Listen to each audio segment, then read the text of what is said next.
Hi all and welcome to another video. If you enjoy the content and would like to see more, please do hit the subscribe button and click the notification bell to stay updated of future content. Werewolves. Stories of werewolves have been going around a long time. They are folklore that originated in Europe over 2,000 years ago. It was said that becoming a werewolf or lycanthrope was the result of a curse placed upon a person to change them into a wolf-like creature on the full moon.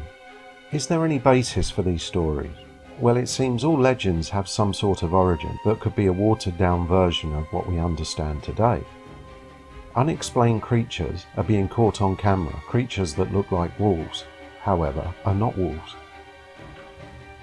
In this first video that's been online for a while, a creature can clearly be seen moving across the left side of the screen. Is it a werewolf or simply a bear? Let me know what you think in the comments below.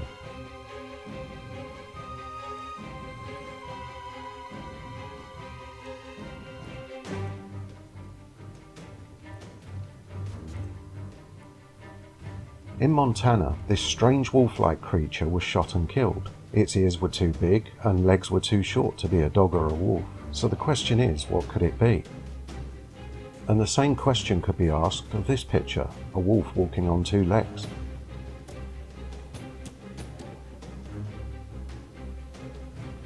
In this clip, which was filmed in Scotland, we can hear strange howling in the background at night.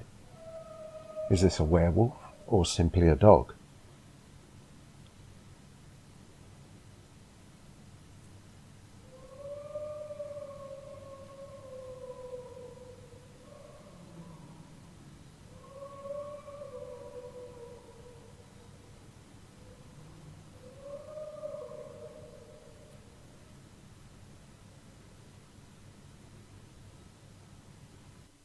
What happens when you're driving along at night and you see something strange in the middle of the road? That's exactly what happened to this person, who stopped and photographed a deer's limbs laying in the middle of the road. Not the kind of thing you'd expect to see. The question is, what ripped the limbs off? In 1987, Southend-on-Sea resident Bill Ramsey was arrested by police. I remember this case well, as I only grew up a short distance away from him. Mr. Ramsey took on the characteristics of a wild animal, claiming that when the devil was in him, he was strong. This was proven to be true when it took several police officers to restrain him. The case generated so much attention that paranormal investigators Ed and Lorraine Warrens travelled from the US and became involved with the case. Let's see what happened. Tells his story. The story began when I was 9 years old. It was a very warm summer's evening. Suddenly the air went very cold. There was a terrible stench in the air, and I just flew into the most horrendous rage that my mother and father came out on. And the fence post was 2 or 3 inches square. It was set into concrete in the ground. I pulled it out and smashed it on the floor till it broke. Well, I don't think I could do that now. My mother and father just couldn't make out why their little 9-year-old boy suddenly started to act virtually like an animal in the garden. That was an isolated event. Bill Ramsey married, had kids, an ordinary chap by most accounts. But then the nightmares began, and strange fits of violent animal behavior. Violence he couldn't remember, explain, or control. For decades, it was his secret. But then one day, Bill Ramsey bit someone in public, and that secret couldn't be kept. I was feeling all sorts of things. I would be the laughing stock of the neighborhood. Then came eyewitness accounts. Ramsey attacked a nurse at Southend Hospital. He ransacked the emergency room. He couldn't be sedated. I just had the feeling that ultimately I would kill somebody. Then one day, without reason or warning, Bill Ramsey attempted the murder of a police officer. His life became a tangle of doctors, police, psychiatrists, and reporters. I envisaged being in prison for the rest of my life, or in a secure mental hospital the rest of my life, for something I knew I would never be responsible for. The unassuming man was famous now, and feared as the werewolf of Southend-on-Sea. What was causing it?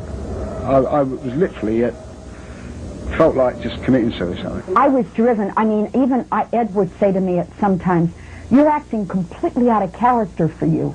He said, "Why are you pursuing this to such an extent?" Like I told Lorraine, I said, "Lorraine, I'm not going to go before the public and start talking about a werewolf. I said it's going to be interesting to go there, see what we can do to help this man, but that's about it. The Warrens went to England to investigate Ramsey's case. They wanted facts. Was Ramsey a common criminal? Was he mentally ill? Or was Ramsey really a werewolf, possessed by the devil? They spoke with Inspector Tony Belford, who was there the night Ramsey attempted murder of a fellow officer. What I actually saw that night, I couldn't really understand what it was. All I knew that it was something that I'd never witnessed before. It was not natural behaviour. The nightlife swirled around Bill Ramsey, and he began to lose control. He picked up a prostitute and without explanation drove her to the police station. So I took the prostitute inside, leaving Sergeant Terry Fisher out in the yard with Ramsey. He had these mad, staring eyes and this maniacal expression. That's all I can describe it as. But the worst thing was what he was saying, and it was said in a very malevolent way. And I'll quote from the report I made shortly afterwards. He was saying, "The devil is in me. When the devil is in me, I am strong. I'm going to kill you. I am strong, and you are going to die." Ramsey lunged for the sergeant's throat. Fisher, unarmed, responded with a powerful knee to the groin. He sort of went, "Ugh," and crouched, and then he shrugged it off again and became stronger. And when I came out into the yard, I saw Terry Fisher on the floor, just over in this location, with Bill Ramsey sitting on top of him with his hands around his throat. Then there were bobbies that came to their sergeant's aid, and he threw them off, in their words, like they were matchsticks. A little voice back here said, "Terence, you've come unstuck this time." And when you see the size of this ex-police officer, you'll say to yourself, what scared him so much? Why this one experience? Because he's seen something that very few people ever see. It took 5 officers to subdue Ramsey and get him into a jail cell. When I say he snarled or he growled, it was the impression of his lips turning up and showing his teeth. And I can recollect actually saying at the time in the reports that I filed that he took on the appearance of a mad dog. Trapped in the cell, Ramsey tried to escape. His head, right arm, up to his shoulder was outside this hole. It's difficult to actually visualise a head and an arm out there, but I can assure you I saw it, 5 or 6 firemen saw it, a doctor saw it, and I would suggest up to 7 or 8 policemen saw it, none of which could believe what we'd actually seen. Finally, Ramsey was heavily sedated, soaked with liquid soap, and squeezed back through the hole. Sergeant Fisher retired early in a state of shock.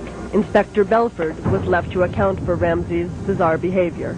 I submit this report for your information, and to have recorded the fact that it is in my opinion that this man will, if not controlled, end up causing fatal or serious injury to some person. But no criminal charges were ever filed. Instead, Bill Ramsey was committed to a mental hospital. Everybody thought I had a mental problem. It just didn't seem right. But I had no other answer. Is left. The paranormal, the unknown. And that's where we come in. Warrens told me that it wasn't a mental illness. I had no mental illness. I was possessed, demonically possessed with a wolf spirit. Oh, I've heard it all. And he kind of closed the evening with, would you come to the USA and be exercised? Exercise? Come on! There's some absolute rubbish they were giving me here. But maybe. I've been through all the other avenues around there. His private ordeal had become a public spectacle to be played out in rural Connecticut. It was here that the Warrens introduced Ramsey to Bishop McKenna. He needed to be exercised, no question about that. I didn't know what to expect. And when you're entering a realm of the unknown, you're obviously very, very scared. The exorcism was performed in the church, in Latin. Ramsey was strapped into a chair. There were 6 bodyguards with stun guns to protect the priest. If the Lord permitted, the devil could easily kill the exorcist. As I proceeded with the prayers, it didn't seem to be himself. It was just some other person were taking over him. He himself seemed to almost go into a kind of a daze.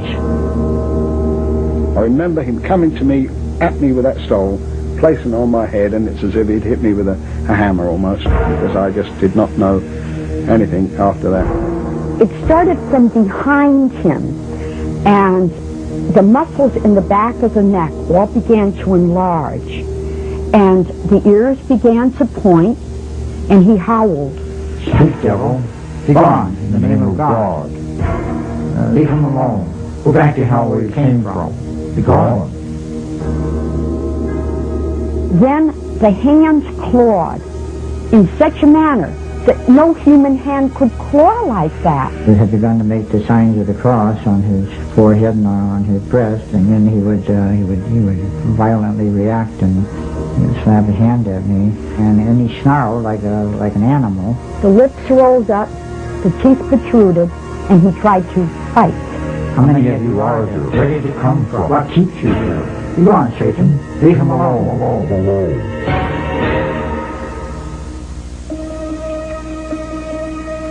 When the devil did leave him, he came to himself. As I came out the exorcism, you feel that you're a new person. The man was freed. The man was freed. I felt I wanted to kiss him, kiss Bishop McKenna, because what he'd done.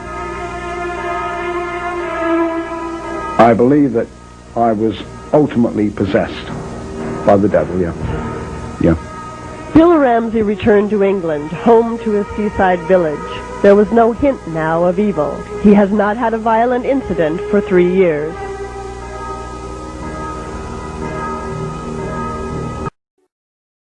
The likelihood of someone actually turning into an animal is pretty slim. However, for someone to mentally become wild and out of control, well, that's very real. I hope you enjoyed the video. If you did, please do give it the thumbs up, click the subscribe button, stay safe, and I'll catch you next time.